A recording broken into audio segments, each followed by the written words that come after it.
Good afternoon, everyone. Thank you very much for joining this December webinar from APN. This is our last for 2024. And thank you very much for gracing us with your presence. So today we are privileged to be having Professor Haffani, Yosr Haffani, who's going to be our presenter today. She's from the Higher Institute of Biotechnology, Sidi Tabet, from the University of Manuba in Tunisia, and she's the team leader for the Human Microbiome Diabetes and Cancer Research Project. That's it's the University of Manuba. Dr. Haffani has an extensive experience in research, academia, and mentorship. She spent about 18 years in Canada, and since 2013, she's held this position of team leader and assistant professor at the University of Manuba. And she earned a PhD in biology at the Université Laval in Canada and went on to do a postdoc and worked as a research associate at the University of Toronto, where she focused on functional genomics, cancer research, and was also involved in academic teaching. With this very strong background, it's not a surprise that she has secured and managed several international, large and prestigious grants from very large organizations, including the Canadian Natural Science and Engineering Research Council, the US NIH, EU Research and Innovation Horizon 2020, and several other bilateral funding for research. And also notably, she's a co-founder of BioContact in Quebec, which focuses on biotech and entrepreneurship and leadership amongst young researchers. And we are graced to be having her today as our presenter, but also of note is that she has a very strong mentorship background, having actually assisted, mentored a total of 36 honors students, 30 MSc students, and 8 PhD students between the year 2000 and 2024 this year. So we are in very good hands. And also of note for other people involved in logging in this meeting that she's a permanent reviewer at the Pharmacogenomics Journal within Nature journals. So we are in very safe hands today. Doctor, please take us through your presentation. Thank you so much. Thank you, Dr. Tinashi, for presenting me today. Today, I will give a talk about advances, challenges, and opportunities in breast cancer, genomics, and pharmacogenomics. This is something like it's very important in Africa, because if you look what's going in Africa in terms of awareness, the WHO, like in October, always like they talk about some awareness regarding breast cancer, and specifically between the high-income countries compared to the low and middle-income countries. What's going on, actually, if we can see here, in the high-income countries, the incidence of breast cancer is slightly high. It's like a double of the incidence in low and middle-income countries, like in the Middle East and North Africa and in Africa.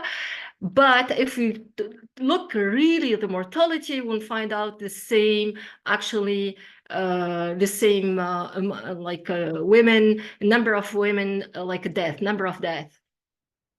Well, and this is because of the access of the timely diagnosis and treatment in the low-income countries compared to the high-income countries. Now, if we look, this is the Globocon, actually, the world map of the age standardized incidence of female breast cancer worldwide. What we can see, actually, in Africa, we can see here, like in Africa, in South Asia and South America, the age incidence, standardized incidence rate is slightly low.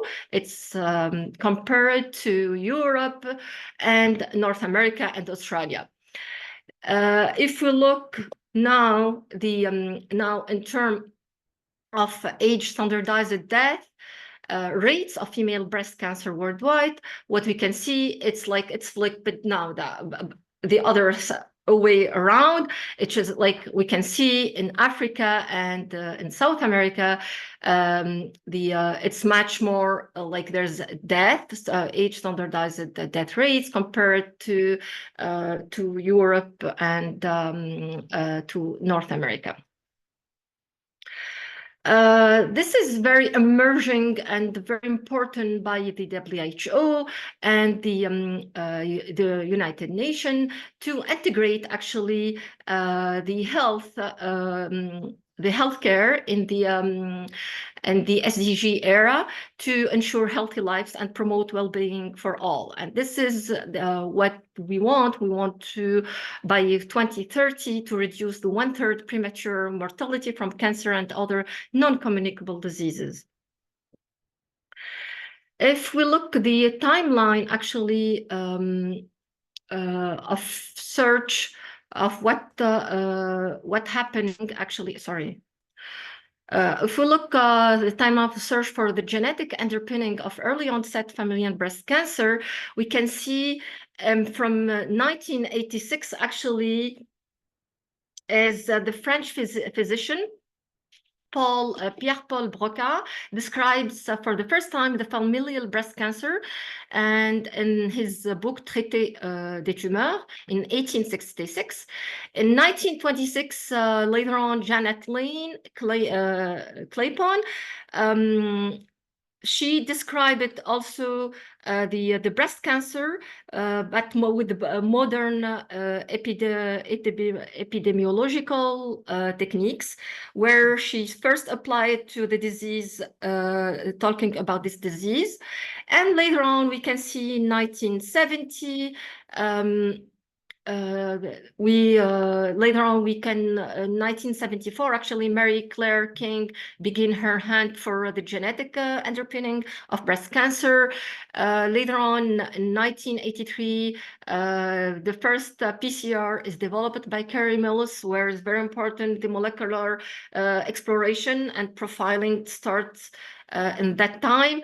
In 1988, King published Inheritance of Human Breast Cancer and Evidence for Autosomal Dominant Transmission in High-Risk Families. Later on, in 1990, King demonstrates that chromosome 17q21 is linked to early onset of familial breast cancer, and the Human Genome Project begins that time. Later on, in 1991, they identified for the first time the BRCA1, the breast cancer 1 early onset for hypothetical gene. In 94, actually, the location was found, and in 1966 there's a myriad of genetics begins offering the first commercial diagnostic test for BRCA1 and BRCA2 mutations. In 1998, BRCA1 and BRCA2 are patented by a myriad of myriad genetics. And in 2003, with the human genome sequence is completed, that time we started the massive, next generation sequencing, and up to 2013, the US Supreme Court that the naturally occurring genes may not be patented, because at that time they want like to patent genes, and they prohibited the to patent genes. And from that time, present day, we can see more and more actually molecular profiling of genomes of patients with breast cancer. Now, in terms of, if you can see what's going on with the breast on its own, there's an inter and intra-tumor heterogeneity of breast cancer. First of all, if we can see, for example, in terms of among different patients with breast cancer, there's different subtypes. And also among primary breast cancer, there's a different metastasis, like it can go to the lung, different secondary sites after the primary site and the breast can go to the brain, the lung, the bone, or the liver. Now, if we look now with the intra heterogeneity of the breast, we can see there's a lot of multiple actually cells. There's the breast cancer cells. There's a fibroblast, adipocyte, and other immune cells and epithelial cells, which all of them, they differ with their genomics, epigenomics, transcriptomic, and proteomics. That's what we'll talk today. Now, let's go with the genomics of breast cancer. It's actually based on patient genotype. This is the first actually work done from the first work done on subtyping actually the gene expression pattern of breast carcinoma. And this is done with Sorley in 2001, and she published this data in PNAS. And what she showed, she worked on the gene expression patterns of 85 experimental samples representing 78 carcinomas, 3 benign tumors, and 4 normal tissues, analyzed by hierarchical clustering using 476 cDNA intrinsic clone set. And what she found out at that time, she found out following the gene expression pattern, she got different subtypes, and she classified them with her team with the basal-like, the RBB2+, the normal basal-like, the luminal C subtype, the luminal B, this is that time, luminal B subtype, and the luminal A subtype. She found out 5 subtypes in addition of the normal breast-like. And now for the total, the 6 tumor subtypes, she looked at actually the survival, and she found out there's, like, compared to the control, you can see that the basal-like, it's most aggressive, the one, the red, the pink, the RBB2, less, but it's still more aggressive than the luminal A and B and C. Now, later on into there's other studies, but later on, the most like sharp gene expression profiles done on breast cancers. In 2011, Lehman and co-workers, they made also gene expression profiles from 21 breast cancer datasets and identified 587 triple-negative breast cancer cases. And here, like, every single column is actually, it's a patient.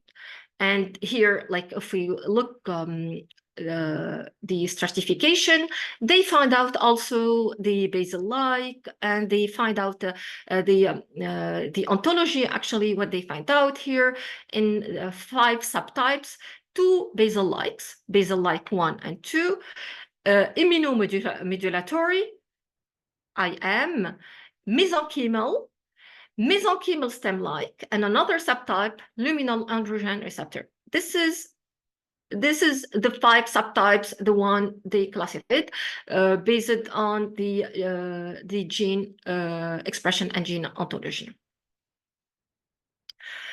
And at that time, they looked for predicted driver signaling pathways. That's very important. The one is the key regulator for the phenotype, how to get this phenotype, like the cancer phenotype. And which were that time, like, they're looking for driver pathways which will be targeted for pharmacologically drugs. And at the end, they used them for drug hunter and drug search. Now, for these subtypes, the triple-negative breast cancer subtypes, they found out that they made actually principal component analysis, and they found out different subtypes. The one we we already saw them with the heat map, with the gene expression profiles. And here we can see for every single rounds here, it's different, like a profile and subtype compared to the others. This is in the triple negative breast cancer. Like we can see that there's some divergence and some difference, like in terms of even within the basal-like 1 or basal-like 2, like the blue bullets, like we can see them, they are slightly different even in terms of their position in the principal component analysis. Now, later on, in 2012, actually, the Cancer Genome Atlas Network, led by different groups, and what they did also a comprehensive molecular portrait of the human breast tumor, and they were able, based on the expression profile, they were able on the sequencing, the genome sequencing, and of the breast, and also on the expression profile. They made some matchmaking, and they found out like some very nice classification. They classified the luminal A, the luminal B, the HER2 unenriched, the basal-like, which is the triple negative breast cancer, and this is based on the expression profile for some genes. Also for some other very important genes in cancer, namely like PI3 kinase, the P53, and other P10, cadrine, etc., AKT, and others. And they look at actually for any type of modification, truncation, missense, copy number status, and they put all those together, and they found out like some profile for every single subtype, breast cancer subtype. Now, for these breast cancer molecular subtypes, what we can see that the classification based on luminal A, luminal B, HER2 unenriched, basal-like, and going down to Claudin low, you can see it's based on the transformation of the epithelial cells, mammary cells in the breast. What happened if, first of all, the cells, they are nicely differentiated, they have their tight junctions, they are polarized, there's some proteins localized in a very specific space in the cells. But with the transformation of accumulation of mutation, what's happening actually, there's these cells, they lose their cytoplasm, and there's dissolution of these tight junctions, and they became actually more rounded, and they became like progenitor. This is the HER2, they're the late luminal progenitor for the luminal progenitor BRCA.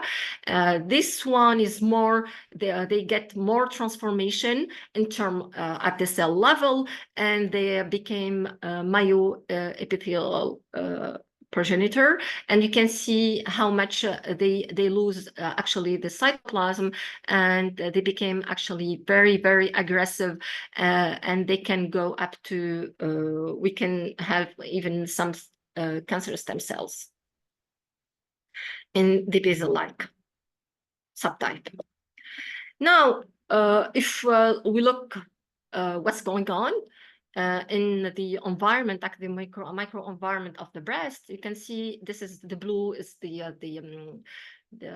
cancer the breast cancer, but it's an interaction actually with adipocytes within the breast, with the fibroblast, with immune cells, and also with epithelial cells.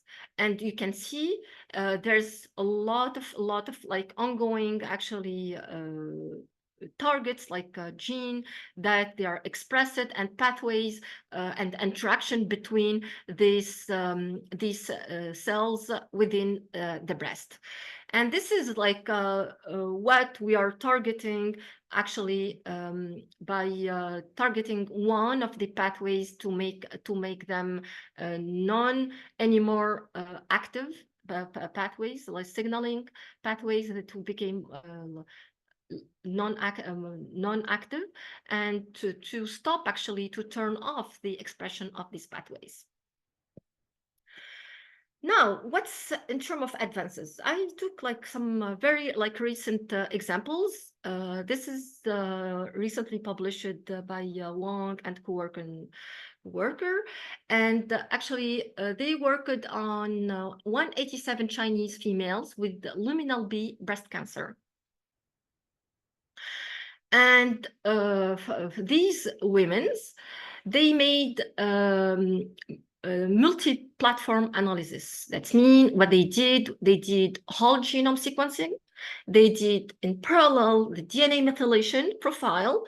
They did RNA-seq for the expression of the RNA, including the long non-coding RNA, the microRNA, messenger RNA, and also they did proteomics in parallel with the reverse phase protein array, including the phosphorylation of the proteins. And what they got actually out of these 187 samples, they got very interesting two clusters, cluster A and cluster B, of the luminal B. They find out two different clusters in terms of methylation, in terms of expression, gene expression in long non-coding RNA, in microRNA, in messenger RNA, and the protein expression profile. What exactly, how we can see here, there's a different different profile of the mRNA distribution of the luminal B breast cancer patient within for every single cluster. That means now the luminal B is, there's two subtypes of the subtype luminal B, with cluster A and cluster B with different mRNA expressions. The same thing they saw for the KA67, which mRNA expression, which is very, very used for the aggressivity, to see the level of expression to correlate with the metastasis if the KI67 is high. Yeah, like here you can see there's also different profile of expression of KI67. Now, in terms of the clustering, the unsupervised hierarchical clustering of the 187 samples, using the top 1,000 variable genes, and what they find out, there's actually a differential expression genes were found in luminal B breast cancer cohort within the RNA expression, protein expression, and DNA methylation values. Here they found out the differences in patients for the mRNA expression. There's a distribution of the mRNA for every single gene is its value is known, and if we can see their the patient overall survival for the cluster A and cluster B of luminal B subtype, we can see that the cluster B is more, there's more mortality actually and less survival than the cluster A. Here, they're less than the cluster A. Furthermore, what they looked for somatic mutation and gene level copy number for alteration. And we can see here every single patient column and every row is a gene. For the top genes, the P53, PI3 kinase, RBB2, P10, etc., BRCA1, etc. And they found out also the profile is changing from cluster A to cluster B. Other thing, They look at also the alteration. They find out different alteration for cluster A compared to cluster B in term of amplification, log copy gain, deletion, truncation, fusion, missense, etc. Now, if they look at deeply in terms of at the gene level, for every single cluster, the blue is the cluster B, the A is the genes P53, for example, for the P53 for the cluster A, you can see that there's a different mutations. The green and the black, they are relating to the blue is you can see here for the cluster B, the top part is mutation happening in the cluster B, and the bottom part mutation happening in cluster A, which are not the same, actually same thing happening actually for PI3 kinases, for GATA, for RBP2. They don't find out actually the same mutation happening even at the nucleotide level, at the gene level. Now, they look at the heat map. They made the multi-omic data between the subtypes, the mutated and the wild type samples now for cluster A and cluster B. And they found out also different profiles for actually for every, for non-mutated and the mutated. This is non-mutated, mutated, non-mutated, mutated for every single genes and for different platforms. If we, for the mRNA, for the methylation, for like they find out different profiles happening for every single, for the cluster A and the cluster B. For the DNA methylation analysis between cluster A and cluster B, they found out also different profiles for non-mutated and mutated. The RNA-seq too for the gene expression in terms of long non-coding RNA, microRNA, etc. For the RNA-seq, they found out also different profiles between non-mutated and mutated. And they look at the enriched cancer-related, this is related pathways, and they found out immune pathways and immune profiles and pathway-specific molecules that in cluster A, which are on the top 10 pathways in cluster B. This is in the subtype luminal B, breast cancer.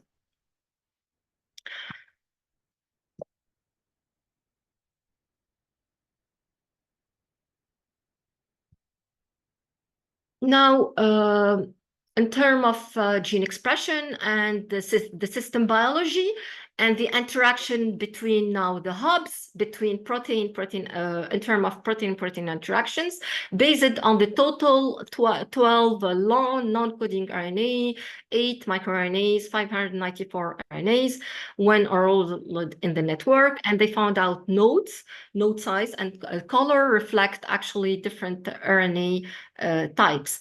Like here, you can find out different hubs, that mean there are clusters and strong attractors together compared to the others. And there is hallmark, for example, here for mitotic spindle, others from the cell involvement cell cycle, in signaling, in different, actually in checkpoint, etc., etc.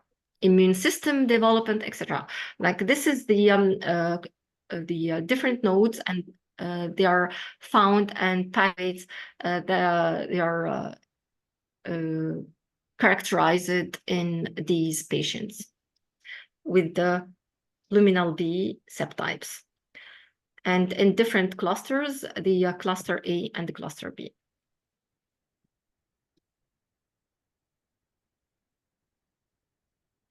Now, there's another studies done on Chinese females with a very large cohort, over 4,000 Chinese females. And what they looked for pathologic germline mutational profile of the breast cancer patients. And they find out actually there's a 368 pathogenic germline variant. And they identified 5 breast cancer DNA repair associated genes in BRCA1, BRCA2, CHEK2, PALP2, P53. What's interesting here in this study, that they find out pathogenic germline mutational profile that if we look, for example, for BRCA1, they found out some novel mutation that the first time actually identified these mutations, and they are recurrent. Like here, you can see this. It's happening multiple times. If we compare this to the East Asian, Caucasian, and African, you find out there's a different profile for BRCA1 mutational profiles, BRCA2 and CHEK2 compared to other background. Like you can see, the red is the East Asian, the blue is the Caucasian, and the black is the African. We do have different background. We do have different mutations for every single gene. The one they look at for DNA damage, and the one involved in cancer. Now, now to look more in the clinical characteristic in terms of the germline alteration and comparison with the general population, they find out actually something very interesting. For the overall breast cancer risk, they find out that for those top genes, BRCA1, BRCA2, PALP2, P53, CHEK2, ATM, and PTEN, they can find out that there's actually,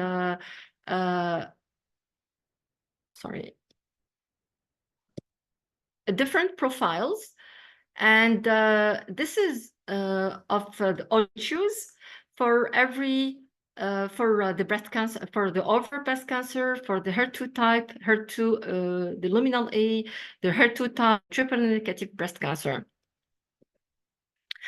But what's interesting here, that they find out that there's mutations in addition of there's double actually 2-hit event in the Chinese breast cancers.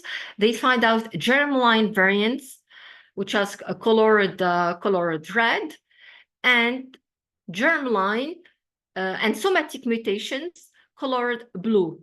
And this is actually happening at the same time, which is, we know, for example, for the germline variants, it's happening for hereditary, and the somatic mutation colored, the somatic mutations happening for sporadic. But this is, they found a 2-hit event in the breast cancer. And for example, here for BRCA1, they saw it, for the BRCA2, the 2-hit, for PALP2, and the P53 and CHEK2.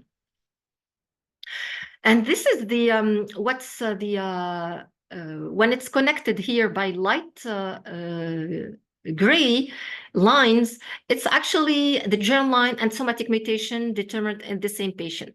Like here, the blue, which is the somatic, and with the red, some red mutations, and they are both together identified in the same patient.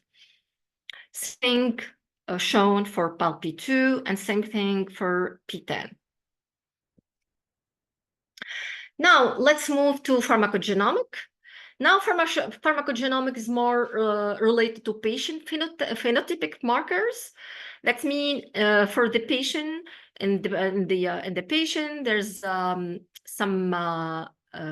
biomarkers that predict a drug efficacy or toxicities, and that's we will see together that some hormone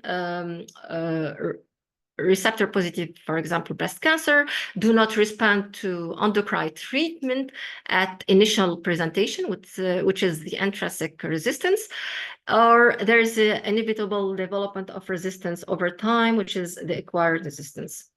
Why precision medicine is important here? So important because the traditional medicine gave same treatment for all.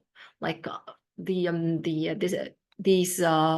women with breast cancer, they will receive the same therapy and same treatment. Some of them, they get an effect, some of them no effect, and others with adverse effect.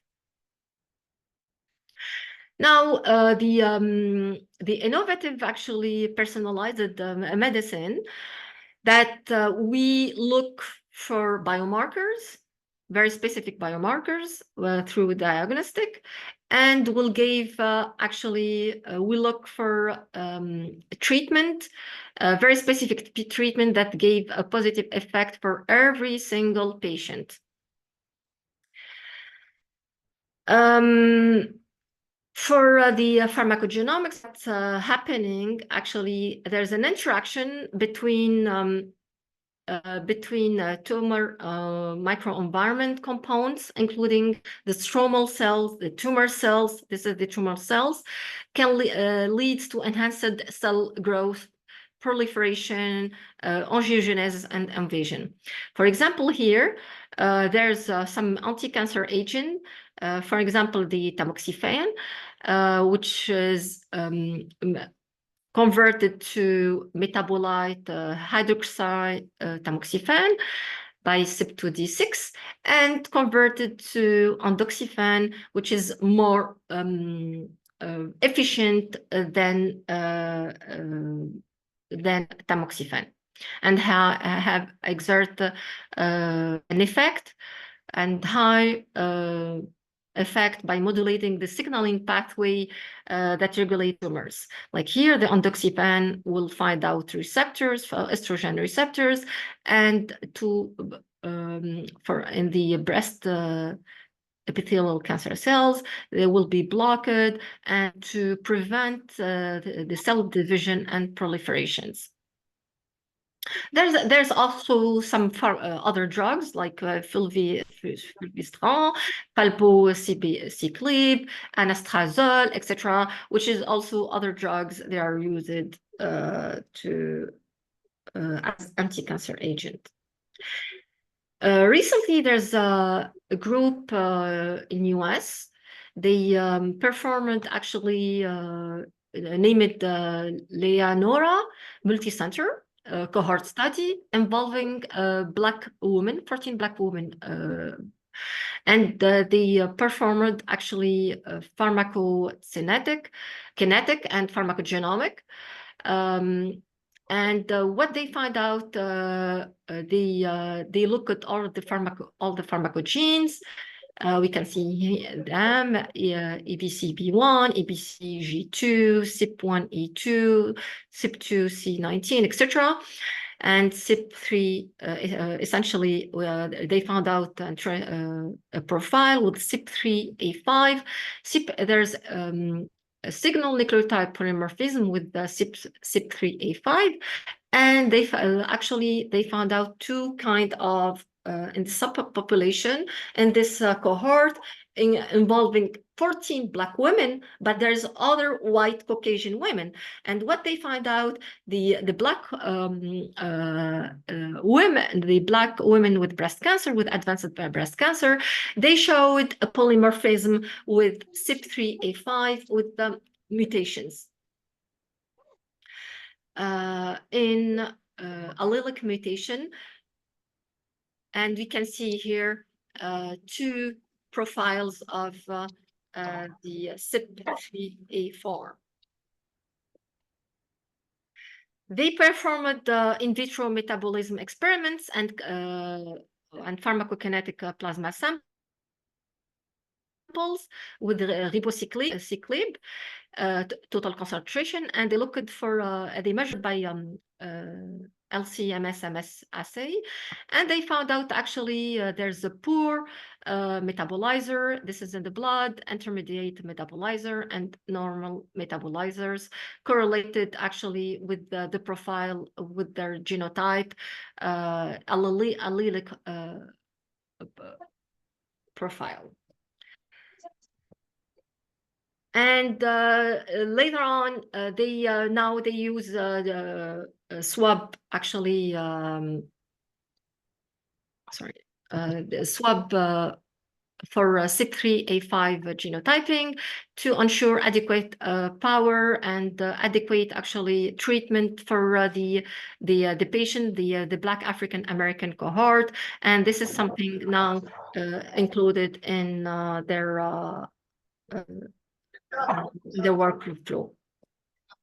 Now, if we look at the timeline of precision medicine of breast cancer, there's in addition we did talk about the tamoxifen. There's the doxorubicin, which is in the early 60s, 70s. Later on, the tamoxifen in 1977. Later on, there's other like the anastrozole. Was introduced in 1996. The 2000, the lapatinib is introduced. This is following to the HER2 gene, and the trastuzumab, both at the same period. Now in 2010, we talk about 4 major subtypes of breast cancer, but now I think we are going further in subtyping now this major subclasses. In 2017, trastuzumab is approved as a biosimilar drug, which is the first biosimilar drug. In 2019, there's other monoclonal antibodies and specific for PD-L1. For immunotherapy, now we look for every single patient having breast cancer. We look the immunohistochemistry of PD-L1, and if there's expression of PD-L1, they can beneficiate actually of atezolizumab therapy. Now you see how much now, if we look at the pathway, the signaling pathway, and all these receptors at the breast cells, like you can see many protein receptor kinases. The MET kinases, the PDGFR receptor, the KIT receptor, the EGFR, the epidermal growth factor receptors with HER2, HER3, FGFR, the ALK, RET, etc. Like all these receptors, now we have, there's a different, like now, antibodies, monoclonal antibodies, or small molecule inhibitors for the protein kinase, to block actually the kinase activity. All this now they are available commercially. And now what's really the important thing now, how to give these, because there's a multiple actually treatments, but there's something to make these pathways off and on for to stop actually the proliferation, and to turn and to get actually apoptosis if we block these pathways. And what's recent now, we look for the chromatin, which is the methylation of the DNA, the methylation of the histone, which is something very important. Now the epigenetic is very important to include the microRNA also in the epigenetic. Like now, in addition of the genetic and pharmacogenetic, now the epigenetic also has very important, role in terms of the expression of these genes and the activation of these pathways. Now, these treatments, what's happening that this treatment, when we gave this treatment, immunotherapy treatment, sorry. You are okay? Now, when there's these treatments, what happen when the patient is taking a treatment, there's actually some accumulation for secondary mutations, and there's a resistance for the treatment, and that's why now we go back. And they do actually in Europe, in North America, they do liquid biopsy, and they follow up actually the patient a while, like taking his treatment, like he's under immunotherapy, because and they can change actually that the immunotherapy when it doesn't work, immunotherapy and another treatment, which is something using the liquid biopsy. They can see there's actually now there's a system biology of breast cancer, like there's a multiple, there's this, the microRNA, the circulating DNA. We have to look at the genotype, the tumor cell, blood, bone marrow, like we can with the biopsies, like the tumors on itself. Like here, it's something we need all this together to have, in addition of the pathology, classification, the genomic, the transcriptomic, the proteomics, the metabolomic, all that they are very, very important actually to, in the end, to have like an idea of what's going on within one patient. And now we talk about individualized medicine. Now, recently with the ex vivo experiment, what they do, they actually take the biopsy from the freshly excised tumor from the breast, and they look at exactly, they did ex vivo concept, like they look at the pathology, but at the same time they they're doing cell culture or tissue culture, and a very specific culture, and they do some drug screen directly on the biopsy and the patient tissue, which is something, and later on they look for the what's happen if there's any term of effect, like the cytotoxic effect of the drug. I will go quickly to one project that time, like I implemented with my colleague and my friend, Professor Khaled Andara. This is a while ago, actually in 2018. I had the chance to meet Colin, and others, and to implement the African Pharmacogenomics Consortium in Kenya, Nairobi. And we are trying, to implement in terms of to look what's going on with first of all, have biorepository harmonized between both countries in Tunisia and South Africa, and to do some integrative omics and data mining, and especially it's in pharmacogenomic, oriented pharmacogenomic. Also, at the same time, I am interested about some receptor kinases involved in breast cancer, like c-MET, FGFR2, RBP2, which is having activated mutations. That means the pathway stay always on, and these receptors. We look at we sequenced the genes of coding HER2, c-MET, FGFR2, and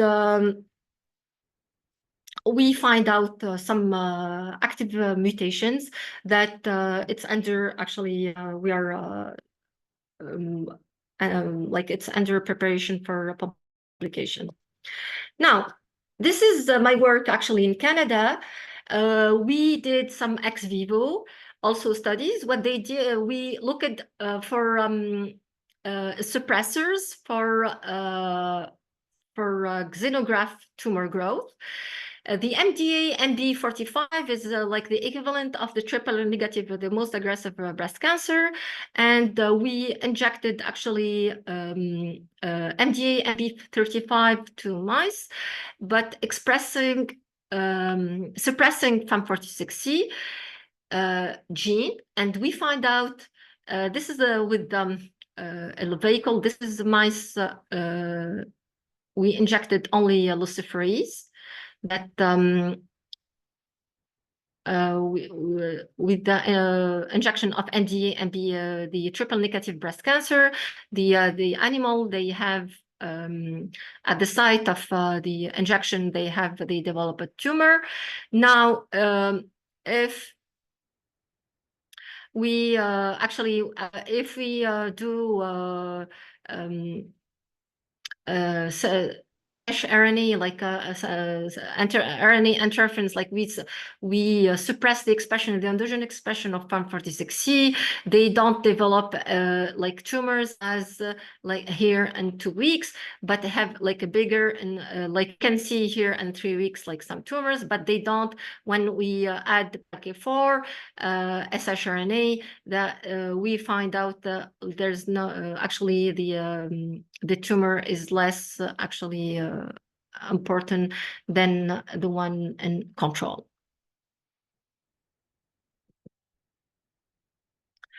Now, there's a construction, recently there's the scientific community, they're interested about small molecule inhibitors, and they do now, it's growing now for pharmacogenomics to find out the novel small molecule inhibitors and different ways, databases or tools that are available, actually like molecular docking, drug cipher, and others. They are available actually to look and dock for potential target in the proteome. I do have one student with me, Khawla Al-Waiti, in her master project. She worked on allium roseum ingredients, and this is the most important, like when by LCMS, we find out some transdynamic and other clinic and acid-coumaric and procachoic acid compounds, and they do have actually some cytotoxic effect on MDA, the triple negative breast cancer, and also on MCF7, which is the equivalent of the hormonal estrogen progesterone receptor subtypes. This is with the rutin. This is we gave it to patient with breast cancer, and we saw also in the less aggressive, the hormonal subtypes of breast cancer, cell lines. There's no.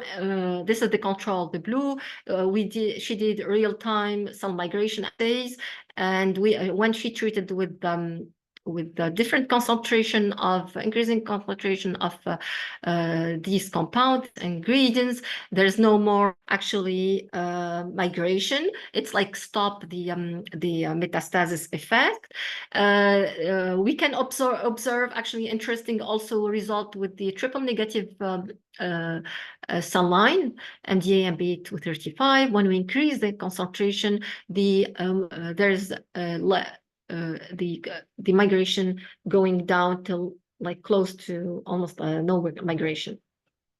The same thing is observed with the scratch assay, and she find out like when we increase the dose, we increase actually the dose, we have less actually migration and less cells actually with the time. This is at time 0, and this is for 48 hours. There's no more cells here and there. in the scratch area. And we observed some blobbing and some shrinking of the cells. The same thing, we are working with polyphenol compound, another polyphenol compound, and in cytotoxicity, we saw some interesting results when we increase actually the concentration of this compound. We can see the viability go down to 20%, and we look at also the flow cytometry, and we find out that there's a shift of this when we add actually this compound. There's a shift of late apoptotic and causes like here compared to the control. Instead to have like most of the population here in live cells, they became like pre-apoptotic and apoptotic. And now going towards pharmacogenomics with natural encapsulated ingredient, powder, and all that. That will be interesting to look at those and look at the germline and the pharmacokinetic, and gave actually, and look, this is directly on the tumor culture. Cell culture. In conclusion, breast cancer remains a frequent cancer with poor prognosis and high mortality rate in Africa. Only early diagnosis can improve the prognosis. And the molecular exploration of breast cancer biomarkers will give a really important result for the identification of a new targeted therapy. And we have to go for individualized therapy, which is with the pharmacogenomic and the patient biomarkers. That's very, very important. I want to thank my team here in City Tibet in my laboratory. And also I want to thank my partners, Khalid Andara and Dalila Darmoul, and other partners in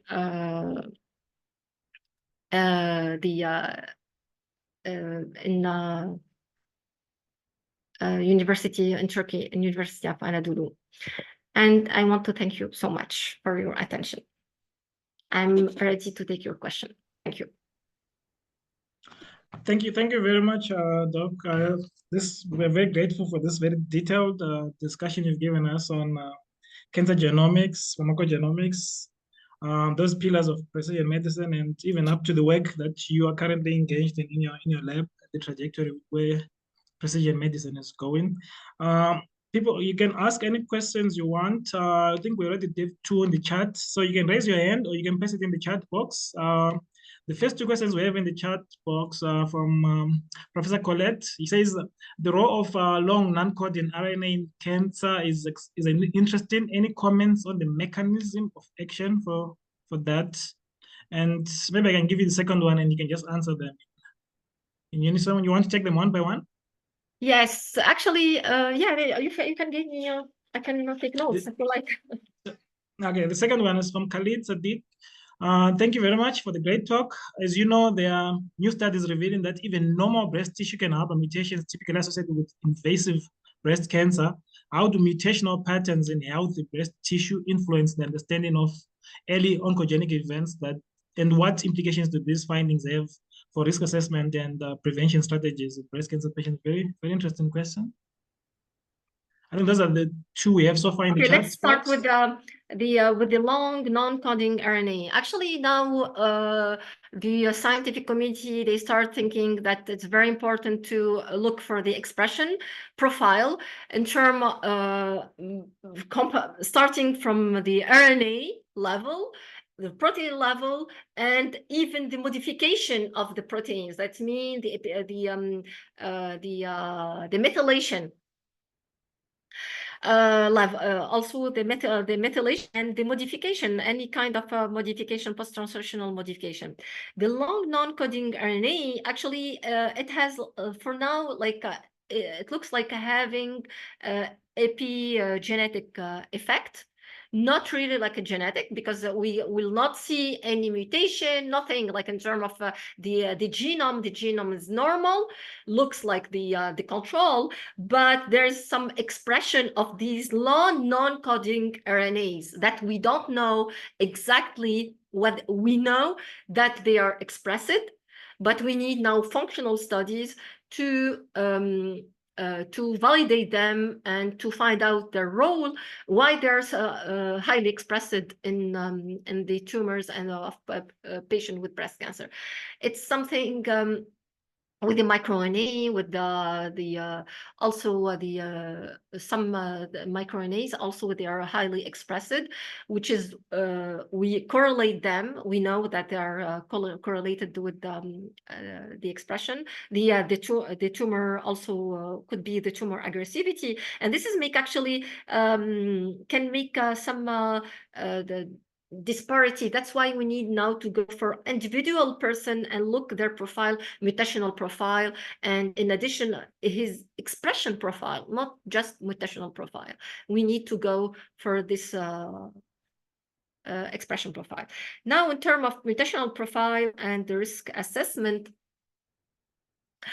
now the new way, it's the ex vivo. We want to take the tissue from the tumor or from the biopsy and to culture that and look and put some drugs on it, like different treatments, and look for the most efficient one. And this will prevent, actually, it's kind of an assessment. We prevent like the adverse event for the drug adverse event of therapy, or some resistance that doesn't work, with the patient. Like it's good to have it at least in vitro and with the ex vivo. That's something like help before to give it to the patient. Thank you very much. Maybe I'll ask a question myself. The advances in molecular subtyping for breast cancer that you showed, the spectrum from the genetic, DNA, RNA, all the way down to the protein level. Do you think we are now moving on to a multi-omic classification, or will probably be at a genetic classification, and then gradually then incorporate as we get more evidence on the non-coding RNA, downstream proteins, and even the epigenetics of it? Or we'll probably get just leapfrog to a multi-omic classification. Where do you think we're going? The classification, that's very important. That's the pathology. We need to do the pathology first of all. But there's like within every subtype, there's heterogeneity. That's what they found out. It seems like there's a heterogeneity. That's why we have to go for not anymore, like a precision medicine. We have to go for or personalized medicine, to go to individualized medicine. Now with this paper coming, they're showing like with strong data, with using multi-platform, with the different level of the what's happened to the gene, its modification, all type of the modification. And that's why they said, oh, now it's very important to go for individualized medicine, and to give the appropriate drug at the appropriate time. Like we know it for a while ago for the precision, but we find out a lot of pitfalls also. Thank you very much. Any more questions?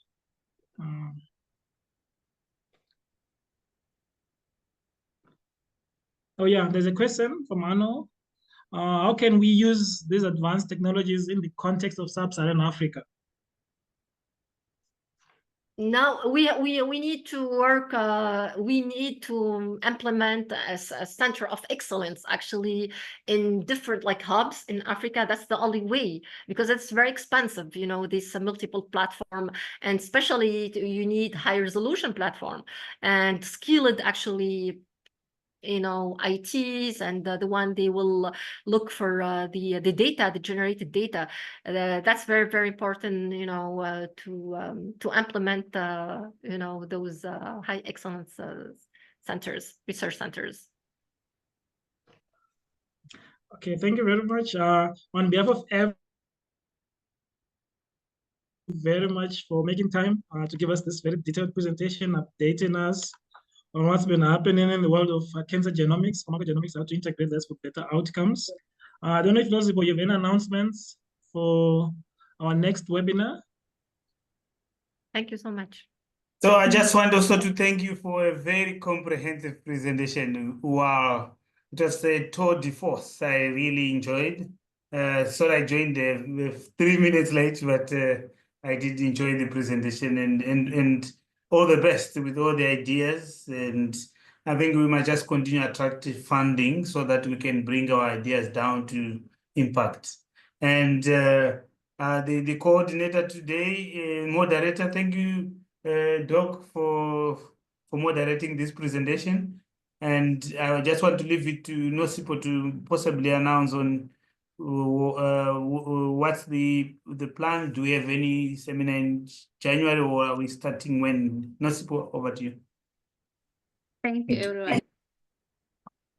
Thank you, Prof, for your great presentation. Well done. So our next webinar is going to be on the 6th of March, because January, many people, they will be still on holiday, and then on February, majority of the people, they will be at the Uganda conference. So our next webinar is going to be on the 6th of March. Thank you. Can I also invite colleagues that there is a call for abstracts for Hugo meeting in Durban in March? Please look out. We will send through the mailing list the call. There are also opportunities for travel through the Hugo. It's still open. So yeah, I'm just looking to share. I'll get the latest announcement to share. Consider coming to Durban for the Hugo meeting. It will be very interesting. It's a very international meeting that is happening. Thank you. Over to you.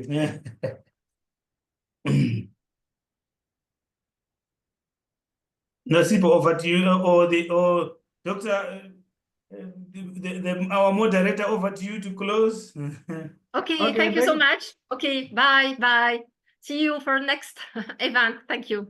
Thank Webinar. you. Thank you See a you in lot. Uganda. Thank you. Because I think it's